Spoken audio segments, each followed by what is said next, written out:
The study was initiated to look specifically at what happened when the food price crisis hit, first quarter of 2007 until the first quarter of 2008, when the prices of many commodities spiked. We were asked to look at the nutrition implications of the food price crisis.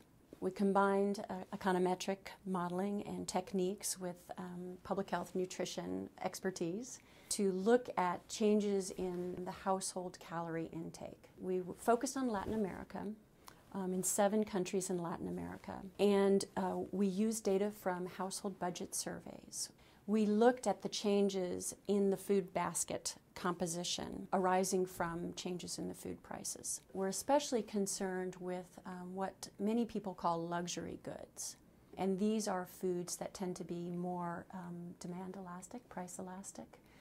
As prices rise, households are less likely to buy them and they'll shift to lower quality foods. And luxury foods include important nutrients like iron, zinc, vitamin A, that we also know that many populations are deficient in developing countries. We looked at a calorie threshold, what would be required to maintain healthy living for households per capita.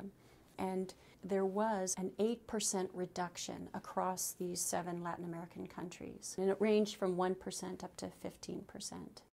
Agriculture households in rural areas were just as negatively affected as urban households in terms of nutrition.